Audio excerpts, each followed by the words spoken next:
Hello, folks. How you doing? And thank you for joining us. It's Tuesday night at 7 o'clock, and this is Nerd Cave Show. We have a really good show lined up for you. We have a very special guest. I'm going to let Ray introduce him. And without further ado, here he is. Let's get going. Good evening, everybody. Welcome to another wonderful, exciting, and so far relatively smooth, now that I just cursed it, right? Nerd Cave Show. Tonight we have a very, very special guest on the show. Ben Grussi. Did I pronounce that right? Correct. Sweet. Nice.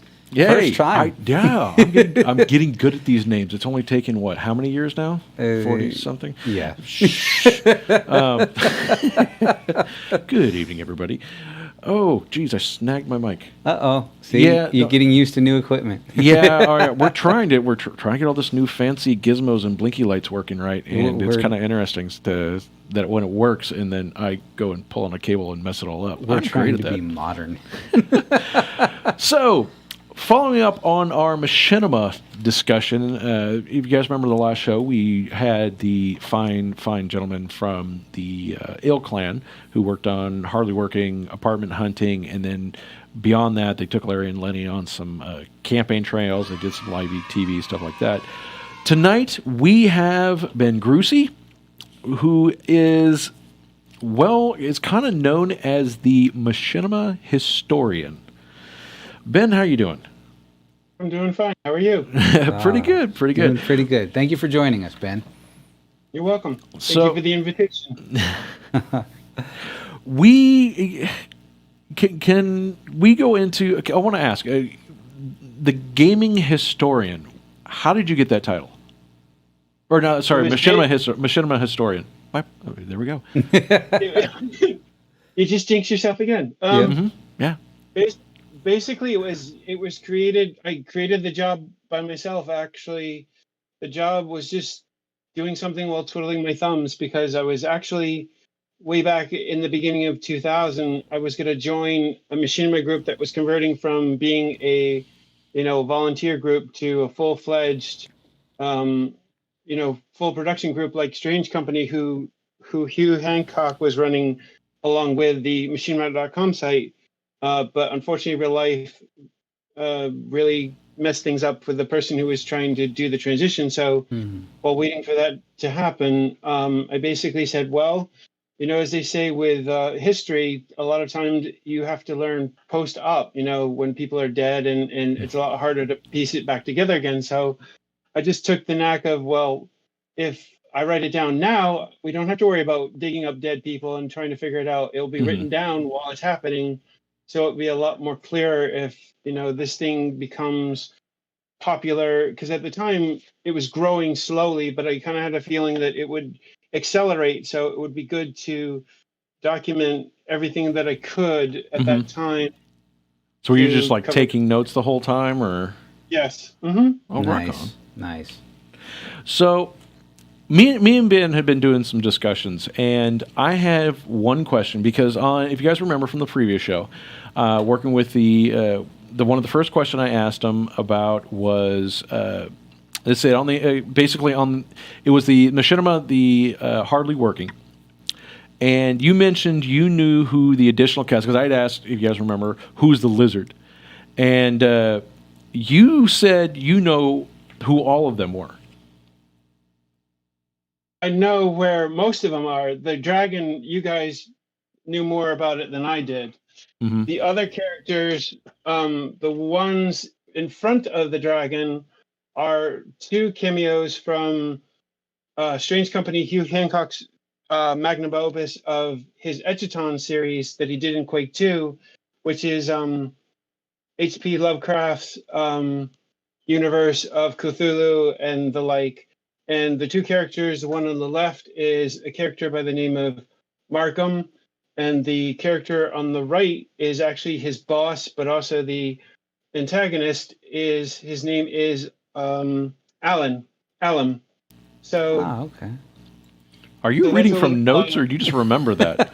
I just remember that. Jeez. Again, I wish I had a memory like that. You have an amazing memory. That's why that's why I was sort of the unofficial historian, because I can pull this stuff pretty much out of my head. Right. Oh, right wow. off. That's great. Now, do you remember the lizard or the dragon? Do you remember where that came from? No, I remember coming in from the source from the Oakland guys. They probably know better than I do about that. They just said it was some community thing they pulled down. So I wouldn't be surprised if it was just like one of the community-made models they kind of pulled down from repository. They basically asked, "Hey, anybody want to have some extras put in our stuff?" And people were like, "Here, use this." So that's cool. Sure. And back then, this was back in 1998. So this was before Machinima.com existed. So, it was a lot easier to hide people to what they contributed. So it keeps some surprises, some things I don't know. So I'm not 100%. Well, I mean, it's still funny. That was the one thing. It was like when you would bring, I know who those two are, and I'm like, really? And it's like he's perfect. He's telling me exactly where they're from, and I was just like, geez, you have notes on this? He's like, no, I remember. I was like, I want that memory, right? Like being able to recall things. All right, we got to talk about this because you are currently co-writing a book on Machinima, basically because you kept all these notes over the years. Yep. And you're currently co-writing that with Dr. Tracy Harwood. Yep, that's true. Yep. What's all the book encompassing? And I heard you may have a working title for it. Yes, basically the working title is Machinima, the Pioneers of Machinima. It's basically taking my Vultumus notes from the last. No, I mean, she called it Vultumus in a tome of knowledge. That's basically been our Bible for this book that we wrote over the last 5 months during quarantine.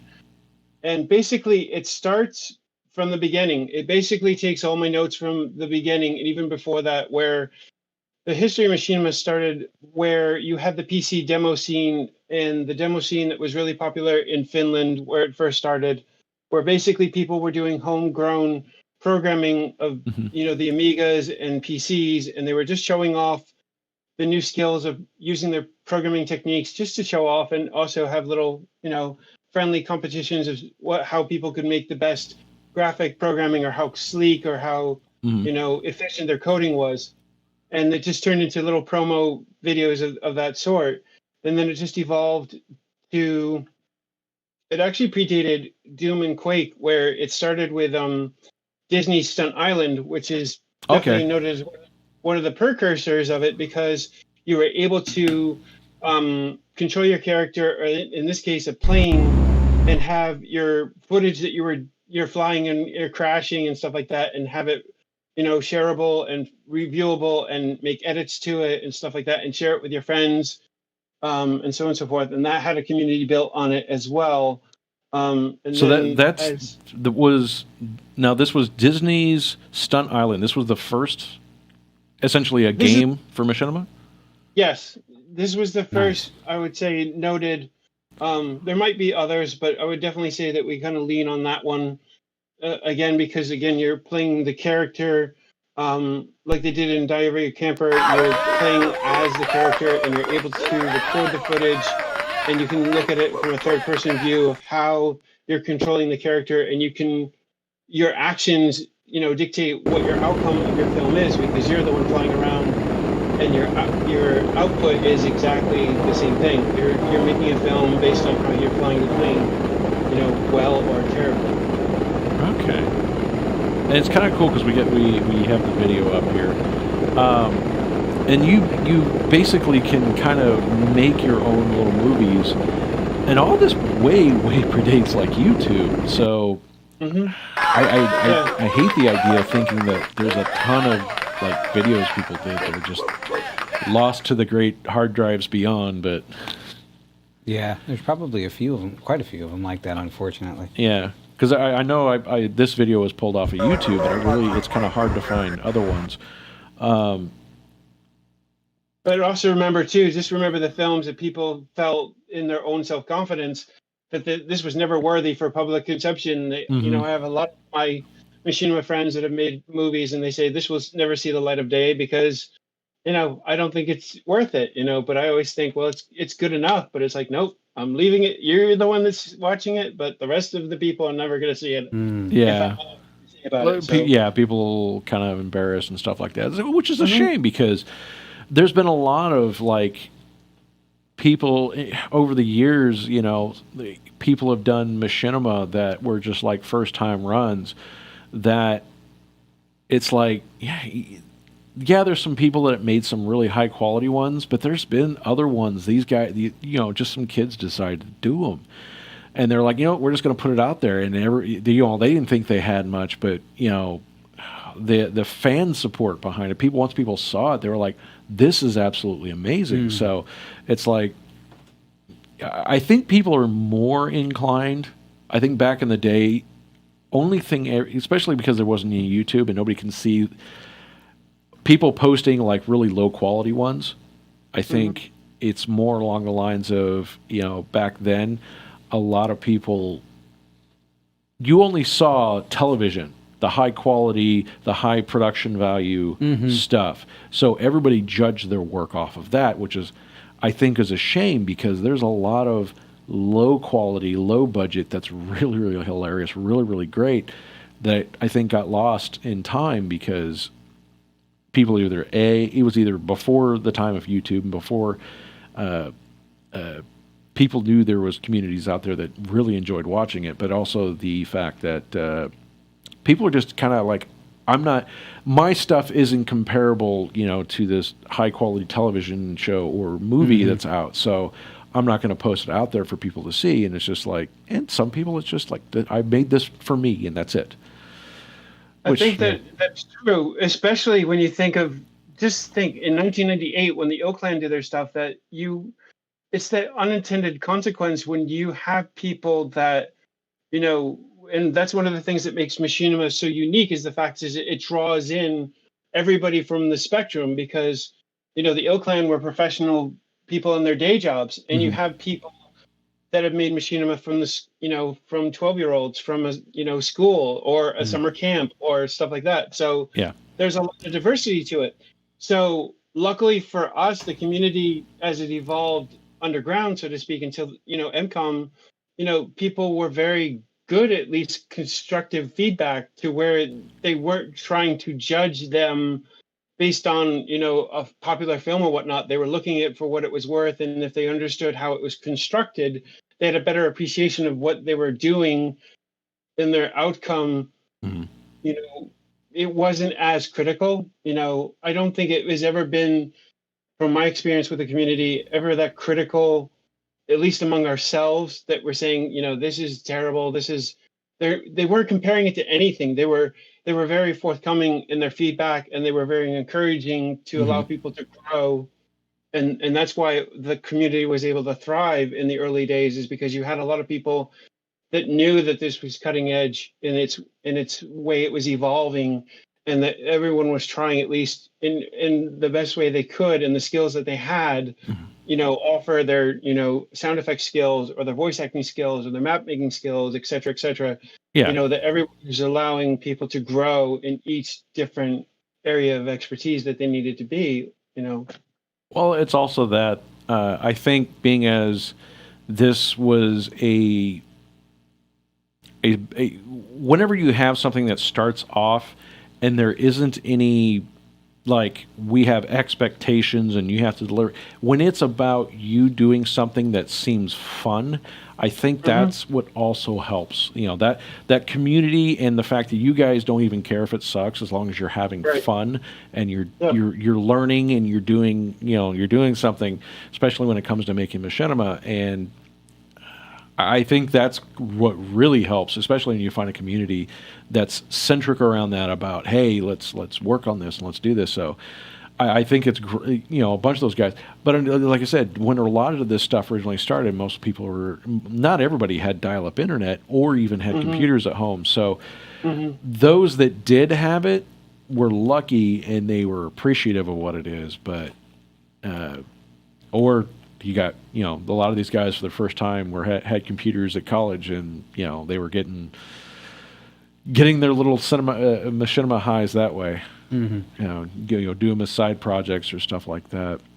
But as it evolved, though, that's one of the key things that's very interesting about the difference between Machinima and the Hollywood platform is the fact is that you had movies that were, even if we were on dial-up, you had movies that luckily, if you had the original game, you had the biggest chunk of the data already in your computer. So you didn't have to download this big, huge file to play this movie. All you had to do is these little itty bitty zip files that, still were kind of big back in the day, but it's like little modules of movies. So you could have all these different types of movies, but you didn't have to break the bank for all the downloads you would have to go through and all the time you had to wait for this download to come through.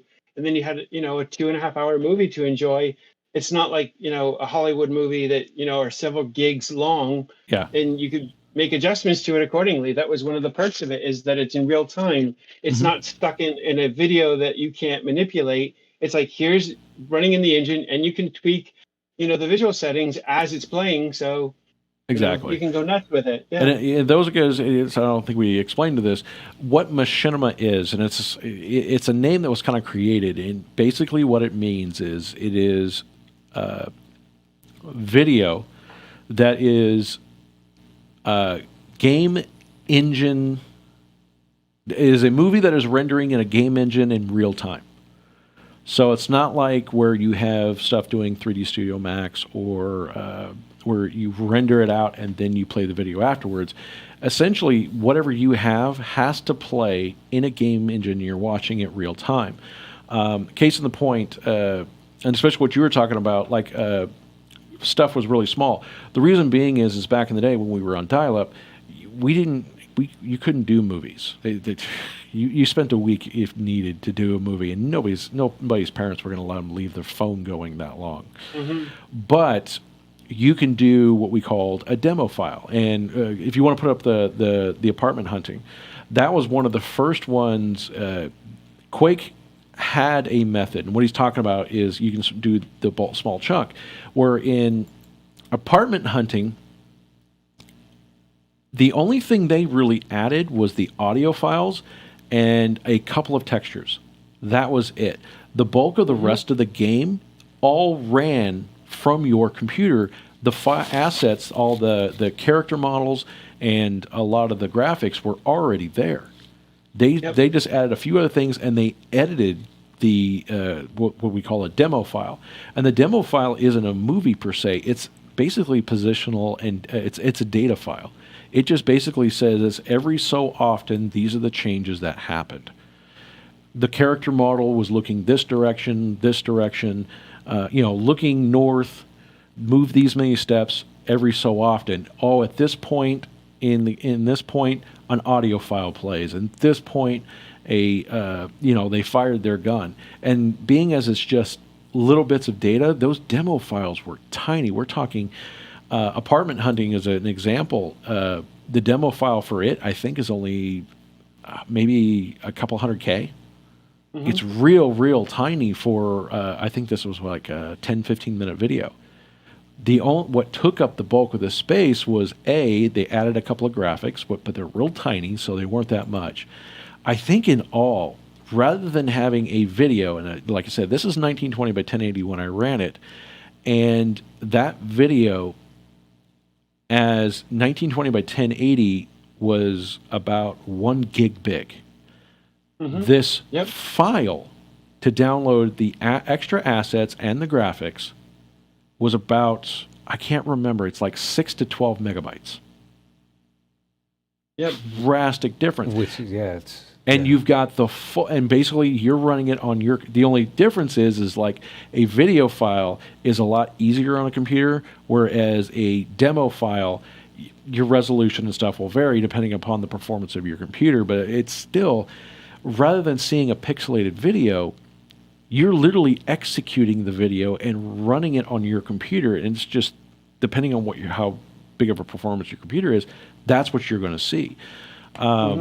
So when he's discussing the whole point of seeing these things, it's like all you're getting is a couple of extra assets. The bulk of the file size on this was all the dialogue audio, all the WAV files to do all the voices. That is what took up most of the space. The graphics were, like I said, the character models, they added four new textures. That's it. And all the text on the screen is just it's just text that's built into the game. They just say play it. So it was back in the day. It was like you could download a movie. I remember it was like, what would we say? It was like 320 by 240. These little Something pixelated like that, boxes, yeah. and they look like utter crap. But if you downloaded this, it looked absolutely amazing. And that's what that was the difference. And if you were somebody who enjoyed the Machinima, that's why I love the Machinima. It was just like seeing this movie play out on my computer in the game engine. It just looked phenomenal, and it was this mind trip of seeing the work that people went in to make a video that you can just download in a couple of megabytes, and how they had to manipulate the game to do what they needed to. But was now a question, because there was a huge scene. I remember there was Cineplex. The three major engines I remember back in the days were Unreal, Quake 1, and Quake 2. Were those the most popular ones? Were they just or was the Disney stunt one? What was like overall the most popular one for doing machinima? Varied. That was one of the cool things about it, is that you never got really bored with all the different platforms that was allowed to grow out. I mean, definitely, Quake was the most popular because that was the one that started the process, because of, John Carmack allowing the engine to grow without limitations and stuff like that. So it just evolved out of that. Unreal really didn't get its legs until they started the matinee tool set, which they did with Unreal Tournament. Unreal Tournament. I was a bit down the road. Yeah, and go ahead. No, I was just saying, I remember there was Unreal ones, but I think Unreal Tournaments, when they were like, oh, we really need to put into this. So they were a little bit late to the scene, but they still eventually, like, they kind of went a little bit more into it. Whereas John Carmack and ID Software, they were like, you guys are doing a great job. Have fun with that. And I don't think they ever, I think they may have allowed some leniencies when it came to editing the demo file, but I don't think they ever, I think they were more of the, you know what, you community are doing a great job. We're going to try to just let you do your thing. Because they were, from what I understand, they were a little bit more hands off. Like, they didn't care what people did. They were like, you guys are making some awesome stuff. Well, what was interesting, I learned from John Romero in an interview that he did a couple of years ago, that when they were developing Wolfenstein 3D, yeah, that's really dating it. That he was saying that while they were developing it, because again, that was back then when they were doing the shareware model, is that their software was actually homebrewed, that they made up their own code, and that their assets were actually protected by a compression algorithm that they developed themselves. And he was shocked to find out that people had figured it out. Yeah. They were able to crack that compression and actually pull out the assets and start manipulating them. And that's how you were able to get to, partial and total conversions of Wolf 3D. I mean, it completely blew both John Carmack and Romero completely out of the water, because it's like, wait a minute, I saw yeah, as I said, I saw that interview, and it was like, it was just like, yeah, they like didn't take them long. No, and it's just, again, you saw how if people have the time and the focus, they could accomplish anything. So they definitely both thought, well, this is amazing, because they were doing that before, manipulating, the role-playing games to just do cheats. This was completely a whole different paradigm, because not only were you changing it to make your character different, but now you're completely rewriting the whole world around it to their liking, and it's just completely crazy, Yeah. So I think they looked at it as, this is crazy. This allows us to become more popular and well-known, because someone can say, oh, did you hear about Wolfenstein 3D? Oh, yeah, but did you see what other people that weren't even part of the company, and look what they did to their own game? And it, they were very lucky to have those groups of people to say, do whatever you want within reason. This is awesome, because we were doing it before. So just keep it coming, because there at that time there wasn't any legalese to worry about, really. Yeah. Well, and that's the other thing. I think at that point is when they finally realized, you know what? Let's not fight them. Let's just encourage them. Right. You know, and that was the whole deal. Was rather than and I think that was a common thought process, copy protection and stuff like you've got to lock them down, can't let anybody in there. But I guess once they started seeing what the community does, I think, and I really think that's an aspect that should come back. Was once you let the community go crazy, you'll be amazed of how popular some going to be, because there's a lot of people that honestly playing the game is not as exciting as it is to change the game, to work in the game. And yeah, a lot of people are definitely there's a thrill in that for a lot of people. They like getting more involved as opposed to just playing the game. Gives them that sense of of being much more involved and much more absorbed. Right. Immersed is not absorbed, but yeah. But I also firmly believe, and Paul Marino had said this on several occasions, that companies, even if they don't publicly say it, they encourage it as well because it's a marketing tool for them. It's free advertising. Exactly. It also allows the game to continue to flourish for a long time, since its inception. So you don't have this conflict of, oh, I played this game, I'm bored, move on to the next game. You have a community that's continuing to revitalize it in different ways. So you keep revisiting it over and over and seeing what people can think of all these crazy things. I mean, one of the most amazing things that you see being done with Quake is the fact is you had this base game of being a first-person shooter, and then as the partial conversions and the total conversions, you would have different game types of like Quake Rally. You would have a motocross game and stuff like that. Third-person view. Yep. And there was actually there was an unofficial official. It was an unofficial. There was ID Software finally put the kibosh on it. There was an unofficial expansion that someone released that you played the entire game in third person. Oh wow! But ID Software kind of got a little upset because they released it without permission, and they were like, "Wait a minute! You're releasing something for our game." Blasting our stuff all over it, and there's a little bit of royalty there and there, don't you think? So I think that after that experience is why if you make a total conversion, you can't charge for it, and they were literally charging for it, and that's where it came in. It was like it wasn't a free thing; it was something you had to pay for. But they were like, so I think that's why in Quake 2 it kind of changed, where they were like, look, we don't mind you guys doing it, but don't charge people. You can't charge for people without going through us. Which I completely agree.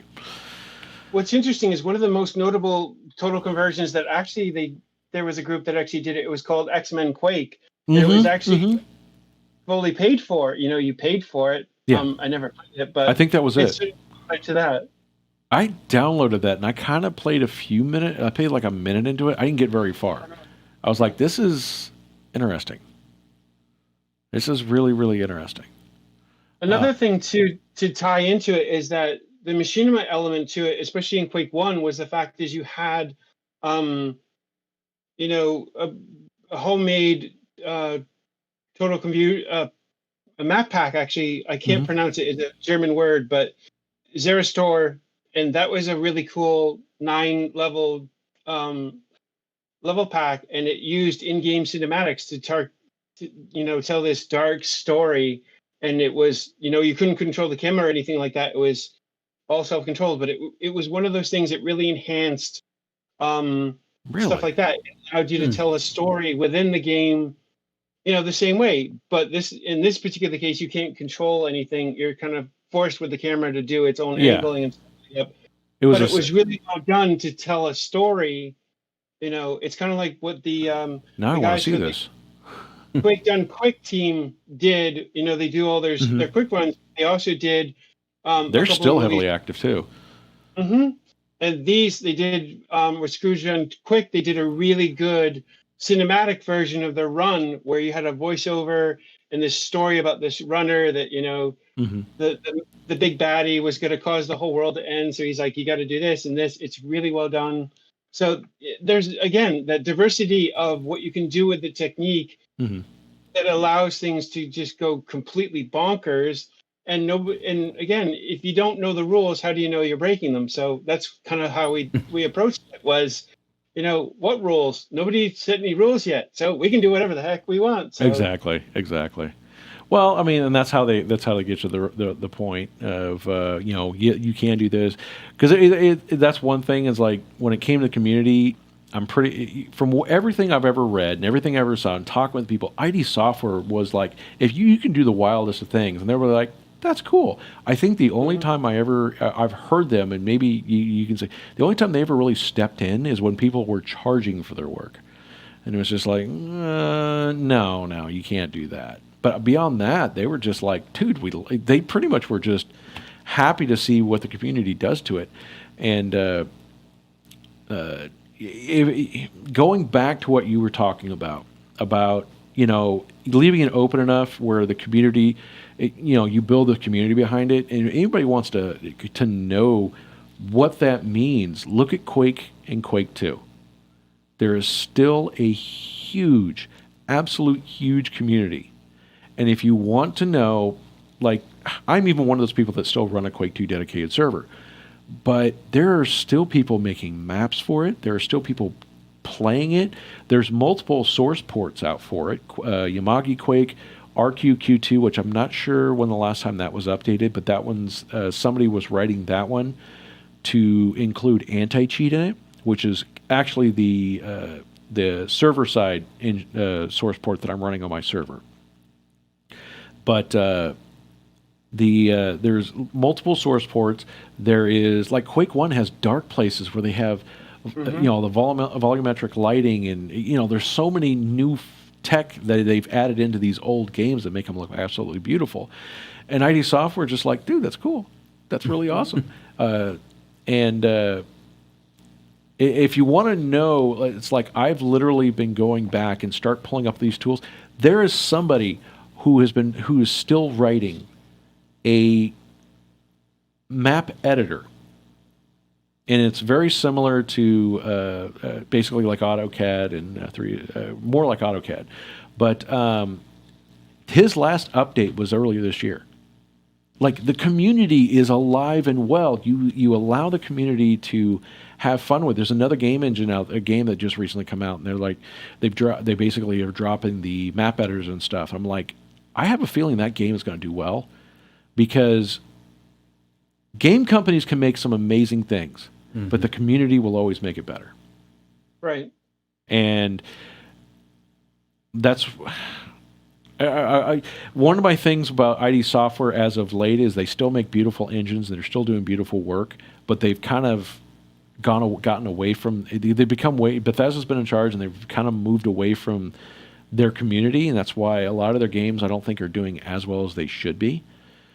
Maybe there's some other aspects, but it doesn't look like it's as community driven as it used to be, and I think it's kind of sad.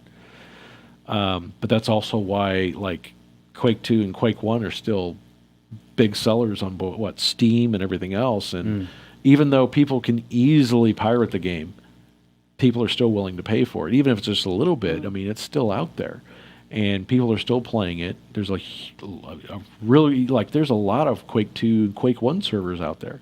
The Steam community still has a bunch of people on the forums or on the community boards discussing it and telling you how to tweak things and stuff like that. And it's just like some of the new game engines and source ports are making the game look nothing like, but even cooler than what it used to. So, hats off to them. I've recently been working with the guy with the Yamagi, and I'm going to get more into that later, in the ports of Machinima. So pretty soon they're going to. I'm hoping that even the new source ports are not going to have any issue with running Machinima or helping make Machinima. So I'm really hoping Quake 2 will become a valid medium, if anything, for retro, or at least people to get their hands dirty. You've got ideas. You can go pay a couple of bucks and make a movie, make a Machinima movie for dirt cheap. I mean, I know there's a lot of people with some amazing idea, amazing talent that don't have a lot of money, and I think honestly, dude, I'm trying to tell you guys, Quake 2 is a great starting point. Because if you can come out with something great that makes people go, wow, trust me, you'll move on to bigger and better things. And there are people that will help that happen. So I think we're at the halfway point, right? Yes. All right, so we're going to take Ben. We're going to take a little bit of a break. I got a little bit of a. We got to do our little our cave gem, and tonight's cave gem is a little bit different. Well, not really. Tonight's cave gem is the Rolls. Let me find my notes. The HA43 Pro, and the main reason I'm going with this is for those that. I've had a bunch of people ask me, because a lot of people are currently with the current pandemic. We have a lot of people, a lot of free times, and a lot of people are like, you know what, I've always wanted to start podcasting. I've actually had a bunch of people ask me about stuff they need. And the one thing I've been trying to tell people is, if you're going to be doing a podcast with multiple microphones, and I got a few people they're doing 2, 3, or even up to 4 microphones. Small mixer, but I keep telling them, kids use Y adapters on their headphones. If you're doing a podcast with more than 2 headphones, you need a headphone amp. The Rolls HA43 Pro is the one that not only do I use here, and I actually have one. This is actually my production one. But I also use this for my regular job working in radio, where we'll have remotes. And these things are really rugged. The best thing, one of the multiple options, getting ahead of myself, one of the great things about it is if you're one of those people that has headphone adapters, this thing you won't need it, because for every input or every headphone output, and there's 4 on this, it has both 1/4 inch and 1/8 inch for each one. So that way, if you're one of those people, and I've seen this happen way too many times, you lose your headphone adapter, where some people they'll need that 1/8 inch to 1/4 inch adapter. You don't need that with this. Each output has a 1/4 inch and a 1/8 inch, so you're good to go that way. 2, each headphone channel output has its own individual slider. And I'm going to tell you, people, whenever you're doing a podcast with multiple people, you're going to find one person needs a quieter, the other person can't hear anything.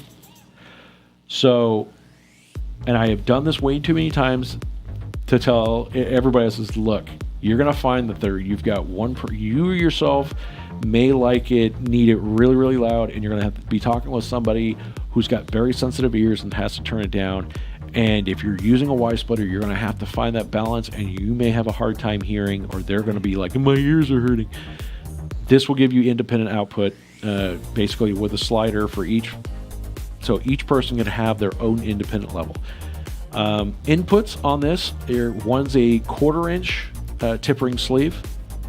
So you can go from a 1/4 out of a mixer, 1/4 in to this, or you can get, like most people do, 1/4 out more RCA to RCA input on this. It does have a little 15 volt DC power adapter, and these it's a little workhorse. These really are, and the main reason I bought one of these, because one, we use these, like I said, we use these for what we call remote, sending guys out in remote locations to do like little broadcasts or little whatever out in the middle of nowhere. And they will have themselves and somebody else, or them, 2 hosts and a guest. And this allows everybody to plug in and everybody to have their own levels. And we send these out with promo kids or with whatever. They bounce hard. I've had these be bounced around, but tossed around, not treated gently, and they work and work and work. The only time I've ever had one failure, and I'm being perfectly honest, I've only had one failure with these, and that was because the wires became so frayed that they shorted out, and it killed the power brick. The headphone amp itself was still working. Nice. So we just ordered another replacement one, threw it back out in service. It's still in service today. So that's why I was like, after being so rugged, I bought one of these. They're only about $50. Is that what they? Yeah, $50, and with if you have Prime, you get free delivery. Yeah, they're 50. They're about $50. I'm gonna tell you, these will run. The first one I bought was about 5 to 6 years ago. Still going to this day, and we've bought a few others because we needed them for other things. Like I said, the only time one's ever gotten damaged was because of the power brick died on it. They eventually will. They will eventually. But the nice thing is these things don't die easy. They're a great investment. They're one of those deals where you're going to buy them for $50 and you're going to use it for years. If you take care of it, it sits inside your house, or just you treat it well, yeah, it'll last you a very, very long time. So it's $50. Nice little investment. It really is. It really is. Links down below. If you guys want to check it out, the link is to his Amazon, and the beard will post it up right now. And then after we've been talking about it for a few minutes, oh, I got the hiccups. I'm not happy about that. You do have the. I got the hiccups. I'm not happy about that one bit. All right. So, like I said, Rolls HA43 Pro. Great little deal. So, all right. Ben, you still with us? Still here. All right. That was our little diversionary topic. So I've got through the bulk of my of the questions. So going back to your book, what all, like, how did that come together? How did you guys get together about doing a Machinima book? Well, basically, Tracy came to me and really wanted to do a proper. I mean, there's definitely been a ton of Machinima books, the really popular with Hugh Hancock and Johnny Ingram, with the Making Machinima for Dummies book, and also Paul Marino's book of Machinima. He was actually the first to have a published book and creating Machinima for novices and stuff like that. But this one is specifically designed for people to really get into the nitty-gritty of the evolution of Machinima as a whole. It starts, like I said earlier, in the beginning of the story, so to speak, and it definitely goes through the timeline of, its inception. To start with, the legendary Diary of a Camper with Quake 1 with the Rangers. Oh, that was a good one. Yep, and how it had evolved to also having the stories of several people that have really made a big difference on the community as a whole. Mm-hmm. It tells the story of Machinima.com from its inception to its, unfortunate demise, and stuff in between. Mm-hmm. There's several filmmaker profiles, and we also examine, the future of the medium and how, like Epic Games with the Unreal Engine and Matinee, and how they're really pushing things and having Machinima evolve to the point where, The Mandalorian is a big example of using Machinima techniques to create their films in a virtual space. Especially, it's a really big benefit in light of the COVID isolation, that you can still make your movies without really being in that space with other people. You can do it virtually, so you can still be productive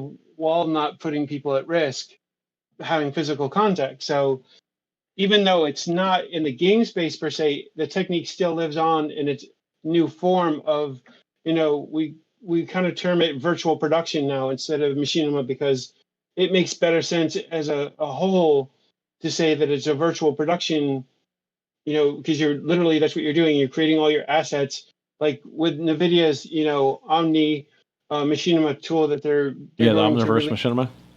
Yep. That's basically taking that idea and continuing to allow that to grow in that space.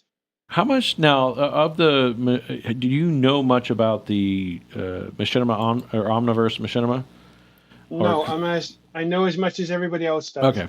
I'm curious if you'd learned anything, because I've been chomping at the bit to find out more about it. I know there's supposed to be an update or announcement about it this month. I believe so. But it's really interesting, and I'm really happy to see them bring back the medium. I'm just curious of how they're going to do it. I can see them how they can leverage it off of their cards, which I'm more happy to see about it. But I'm curious if it's going to be, well, you can use our software, but it's limited to these games. But under that, are they going to release like SDKs and tools where people who are using, like, say, the Quake 2 engine could use it for the Machinima, Omniverse Machinima? That's what I'm curious about. There's a lot of unanswered questions about it. I know they showed off, I can't remember which game it was, that they can work with it, but I'm just like, where are we going with it? Where's your guys' direction for it?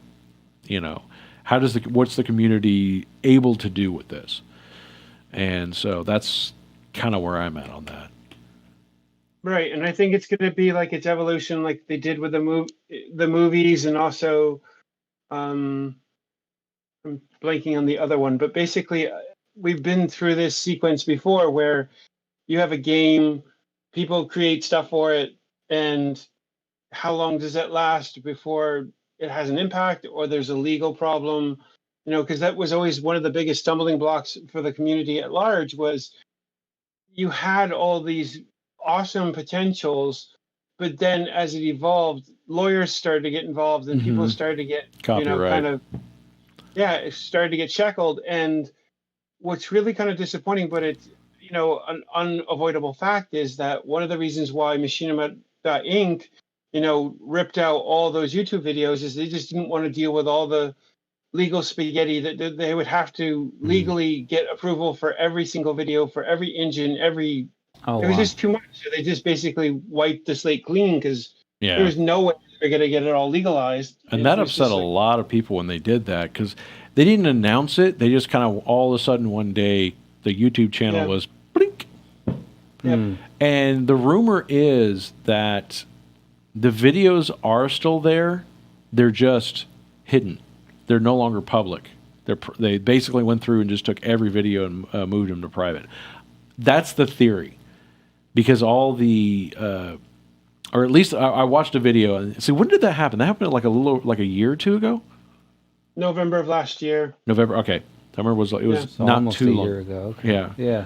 And it was one of those deals where it shocked a lot of people. I watched a video where some of the guys were. They were kind of going. Sorry, I lost my train of thought there. They were shocked that it happened, and then whenever it did, it's like the assumption was it doesn't look like they deleted everything. It just looks like it's all hidden, because all the the groups are there, and so I don't know. It's just one of those deals where it's like it still threw people off, and it'd be nice. I'm hoping some people still have it, but I'm pretty sure there's either an archive or they just haven't pulled down the videos. I don't know. That's what really pissed people off, is the fact is they have no backups. They have nothing, because especially if you did a live stream or something like that, the only copy they have is what YouTube has in their archive. So a lot of people, that was what their biggest shock was, is the fact is I don't have the original copies. Whatever was created is on the web. I have no physical copy to say, this is mine. I created it. It was, swallowed up by the big, YouTube purge of 2019, kind of thing. So, I mean, that's one of the biggest problems, unfortunately, is that when you get into these situations of legalese and whatnot, you wonder, you can retain stuff because they could say, well, it's not yours to retain. You have to destroy your copy of it. It's like, well, that's just great. I mean, all my hard work is now owned by someone else, and I can't even save it for posterity. Exactly. Yeah. So it's just one of those deals where they kind of, and I kind of understand the whole point, and I'm pretty sure what it was is they were like, we don't know what to do with these, so let's just blanket get rid of all of them, because they don't want to pay somebody to go through each individual video and find out about it's like, if we can't do one whole, the only thing we're going to do is go through and blow them out, and what they had somebody do, and it's kind of sad. It's just, and it does hurt because I'm pretty sure there's a lot of those videos that can't be found anywhere else, and most likely the original creators that submitted them don't even have copies, because like there's stuff that I did years ago that I lost a bunch of work when I had a server, my home server crash years ago. So now I kind of triple redundancy, but there's still stuff that's no, it's gone. There's no recovery, and so it's one of those deals where there's no way around it. Once they delete it, it's gone. And it's sad. It hurts. Yeah, that would definitely be upsetting, especially if you enjoy watching those videos, not only as a person that made them, but as people that just enjoy watching them. Especially if you can't back them up in any way. That, yeah. Interesting with the community, as you've seen as of late with viral videos, the good and the bad is that if you're really passionate about something, you can kind of play whack-a-mole, where if someone did have a local copy of it, they could just re-upload it and the whole process starts over again. But if you have original content, which is a lot of the stuff that Machinima Inc. had, that's a lot more difficult to retain because it's their own stuff. So it's not as easy to say, oh, I have a copy of this because I created it. Well, if you did it through Machinima Inc., it's probably through their proprietary platform. You don't have the keys to the kingdom to actually retain that material, so you're kind of stuck. Yeah, and what's funny is they had done a bunch of original content video. Like towards the end of Machinima, they were producing a couple of shows, not television shows. They were producing a couple of channels or YouTube shows, and they blanketed got rid of those too. It was just like they didn't want to spend time to go through. They just like, no, boom, everything. And I'm wondering if at that point in time they felt this is one of my thought processes on this is it wasn't that they didn't see value in Machinima as itself. I'm pretty sure they bought it because whoever bought it wanted the studios. That's it. Everything else was just like, we don't care about this. This isn't making us money like we want to, or not the dollars that we want. Make it go away. And I think they wanted the studio, and that's all they cared about. They saw value in what they saw. Everything else was just like, there's copyright stuff there. All right, the entire channel, take it down. And I have that feeling that's what happened. It was just like, we see value in this, not in this. Make it go away. Because there could be copyright that could come back to bite us. We don't want to lose money. Make it go away. And it's really, really sad because a lot of really great content goes missing. But I need to start going through, because there's a bunch of, I've been going through and I've been trying to get to it. I've been really bad on it. There's a bunch of old Machinima, Quake 1 and Quake 2 Machinima. There's actually like about 100 or so that I need to go through and start getting put together. It's just, there's so much of it, and it takes time to play it, record it, put a header. I'm probably going to stop doing the headers. Just record it, trim it, upload it. I'm gonna limit. I was trying to do the intro headers just to make sure credit was going to who it was. Here it is. These are the guys who made it. Yada yada yada. But it takes time to edit all that stuff. So,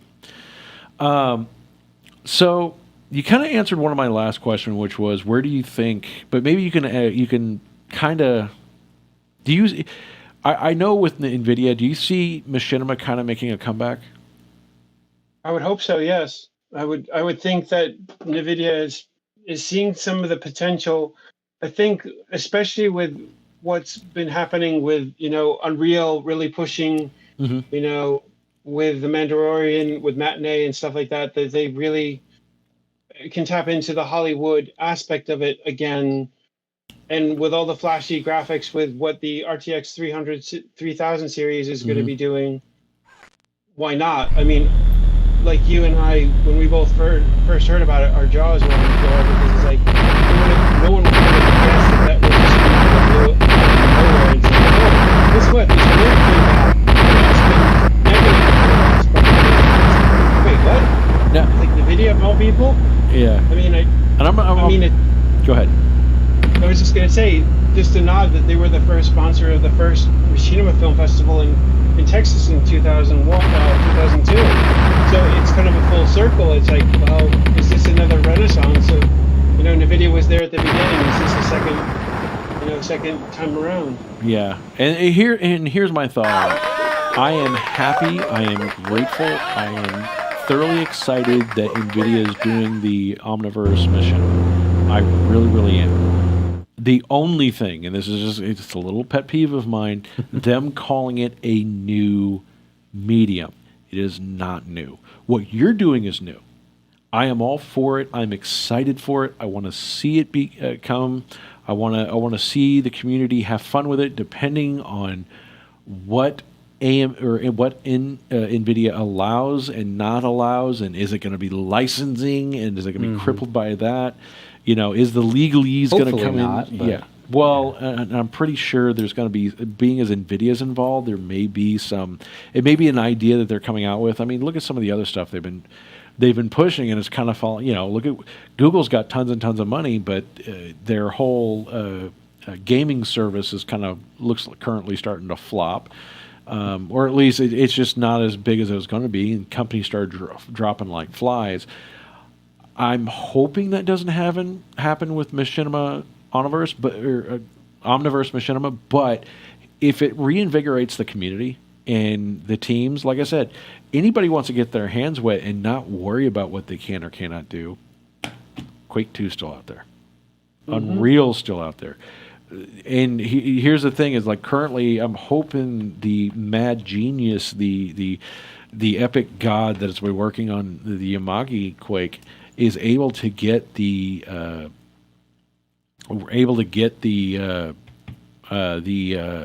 issues worked out with Machinima, that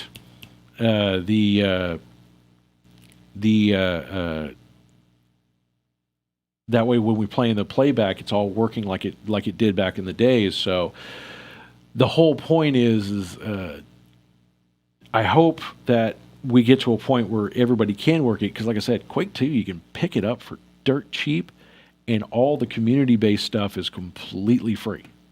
Map makers are completely free. You can use I'm telling people this: anybody wants to dive their hand into map making or movie making, you can do it with Quake 2. I think the game is $5. All the community-made tools are completely free. The source ports are free. You can go and download GIMP for free, so you can do photo manipulation for free. There is what program is it? There's OBS is free to you can play on one monitor if you've got a dual monitor setup. And this is how I do it. I use OBS to record what's on the first monitor, or you can tell OBS to capture the game source. So you can use OBS to record the video.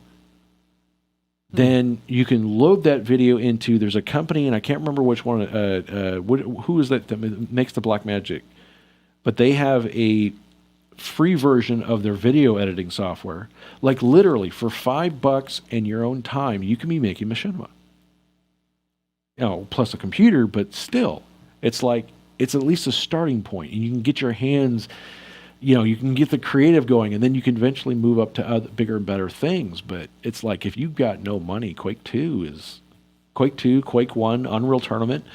There's countless other games out there that you can pick up for dirt cheap and start making videos and then upload those to YouTube. If not, you can do you and your friends can get together in some more modern games. And isn't that what they do in like The Sims 4? I mean, The Sims has also been a platform that was explosive in terms of content for Machinima's sake. I mean, it even got EA to do several promotional contests with producing Machinima, and even had a creative camp with some of the really well-known creators of Machinima films to actually go up to LA and actually have a summer camp of producing some ad spots for their national campaign back in the day. Okay. Yeah, I remember that was a pretty big one. So, Well, dude, this has been an absolutely amazing interview with you. I greatly appreciate you coming on the show, and I hope we can continue to keep talking, long afterwards, because I know the past couple of times me and you get to talking, and we was listening like, oh, geez, dude, it's like almost midnight, and I'm usually in bed like hours ago. But it's been a lot of fun. It's like literally, he's one of those people where once you get to talking, it's just like there's so much to discuss. Was there anything else you want to go? Do you have any idea when the book, like I know you guys are talk a little bit more about the book. Is it coming? When's it coming out, or is it still kind of working in the planning stages?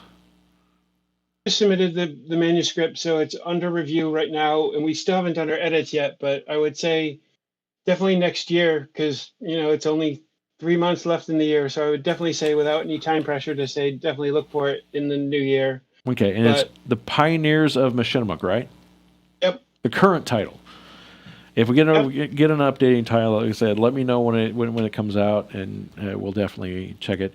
On the final little bit, and we're out of there. We're gonna do this real quick. We're gonna do this. We haven't done one in a while, and we're kind of still trying. We got a couple of candy challenges, but we haven't done this one. This one kind of scares me. And Ben, you can sit here, and whether it's good or bad, you're going to hear us either enjoy or suffer. This is the Kit Kat limited edition apple pie. And, the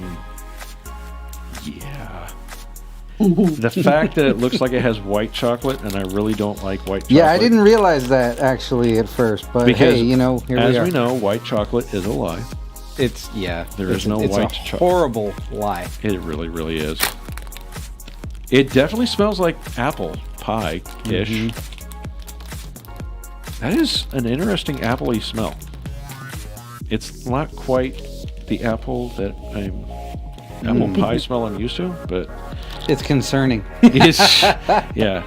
This is definitely a Kit Kat. Here's and I'm going to say this right now, and I know people are going to be.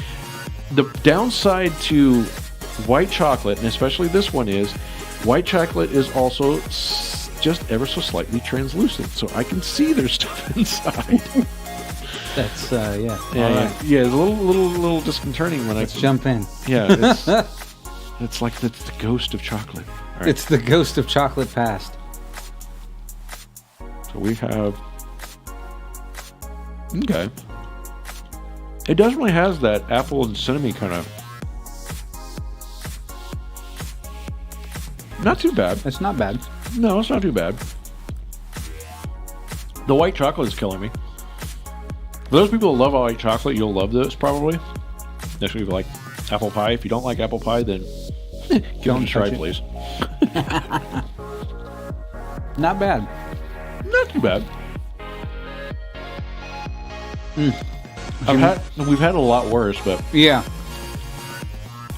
I had a third one. I left at home with my wife Mandy. She was waiting for us to eat ours so she could join us. Yeah, she said it's not bad. So. It's not bad. So the general consensus, everybody, is they're not bad. Yeah, Kit Kat limited edition apple pie is not bad. Ting. You heard it right here on the Nerd Cave Show. All right. That one's done. I'm still fearing. It's like we do have, if those of you guys are curious, we do have some of the other candy challenges that have been sent in. They are setting up there. We're trying to figure them out because one we got are the really super hot 9 million Scoville suckers. Yeah, the Devil's Toe. The Devil's Toe. Called.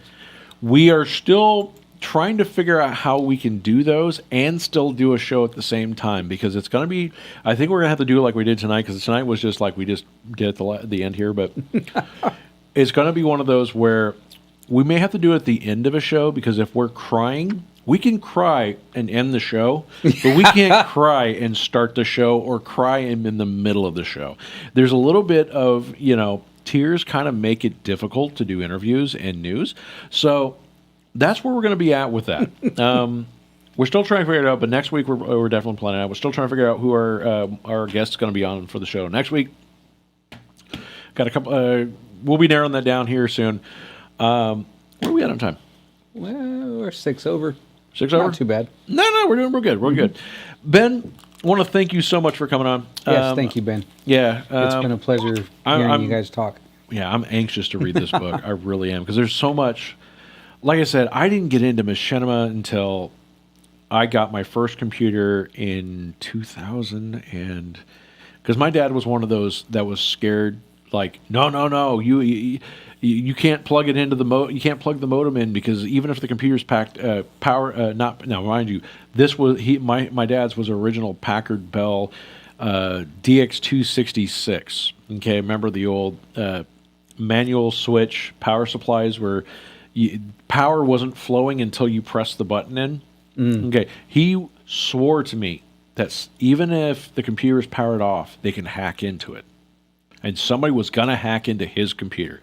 He was scared about that. And I was just like, I'm looking at him going, no, that's not how it works. Power doesn't flow. The hard drive's not spinning. It doesn't work that way. It's not magic. But he swore about it. So I honestly did not get to use a computer until I bought one. And shortly after I did, and this was, like I said, it wasn't until after I had moved out and got my own place that I actually get dial-up. And I was introduced, and literally Hardly Working was the first one I came across. And then I found Apartment Hunting. And then I found all the others. And then I found, I really didn't get machinima much. It was Quake Planet and Cineplex. I don't know if you remember, Ben, if you remember Cineplex? Yep. Yeah. I found the dump for them. I found that dump with all of their, or at least the vast majority. I think I got 95%. Oh, wow. Of the zip files from that, from an FTP dump that someone had did before they took the Quake Planet FTP servers down. So part of the process of me doing those has been organizing them, because it was just like a couple of directories. Oh no, he had one directory and just everything dumped into it. So I'm having to find the web archive of the website and go through and find the links. And where did the link go? It went to this zip file, because you know how it was back in the day where everybody had you had the shortened file names. And so in order for me to figure out what it was, not everybody named the zip file the same as the title of their Machinima video. And so I have spent the vast majority. I've got about 3 hours so far dumped into just so far getting through the Quake 1 videos. Yep. I still haven't gotten through Quake 2, and I haven't gotten through the Unreal Tournament. I don't even know how. I got to figure out how to get through the Unreal Tournament Machinima. That's another one I got to figure out how to do. I've never done those, so I'm really curious about those. And this will be the first time you're doing it too. So I'm that's like one of those exciting things, like something new. All right. Running a little long. Ben, thank you so much for joining us. Definitely going to talk, hopefully, whenever you guys' book come out. I'm going to try to get a hold of Tracy as well. If not, maybe when the book comes out, we can discuss it. Maybe have the two of you on. So, but definitely, like I said, let me know if that book comes out. I will definitely post it everywhere. I will definitely give myself a copy, because I'm dying to read it. I really, really want to read it. What's really cool is, like, me and you have been talking, and just like, dude, have you seen this? And he's been sending me all kinds of crazy links. Actually, there's a couple of them. We didn't even get to talk about them because with everything going on. There's a couple of links to some other machinima down below. One of them is, I think, from Half-Life. Oh, those you guys don't know. There's another one. Anybody wants to get into cinema and wants something that's a little bit easier to work with, you have to pay for it. But Valve has been big supportive of machinima for years, and they have the what is their tool called? The source. It's a source filmmaker. Oh, okay. Yep. And the only downside to it is, in order to edit in those games, but they support a lot of their games with it, is you have to own the copies of the games. Team Fortress 2, Half-Life 2, Half-Life. But all of these, you can literally use Source Filmmaker to make videos. And a lot of people have. Look up Source Filmmaker movies out there. There are a ton of them out there that even people posted by themselves without Machinima.com. So, and they're all on YouTube. You can check those out. And there's some amazing ones out there. Anyway, I'm running a little bit long, but I always do. That's kind of my thing, and I do that. You guys, thanks so much for watching. Those of you guys listening on the podcast, like I said, we go live on YouTube. Everybody that is watching, please click like and subscribe if you have not yet. We would greatly appreciate it. If you want to show your support, you can either click on the Amazon link, and we have stuff in our little Amazon wish list. Amazon wish list. Or if you would like to become a Patreon supporter, we have that there at patreon.com/AUDIOCRAZ. Who wouldn't want to be a part of Nerd Cave show? No, I mean, no. come on now. Man, we're doing more of these interviews. I'm hoping to do a lot more because there's so much I want to learn from people. There's so much I think you guys could learn. There's so much more to games than just gaming, and I've known that for years. I hope you guys can learn. I really, like I said, my whole point of this is I really hope you guys can really spark the interest.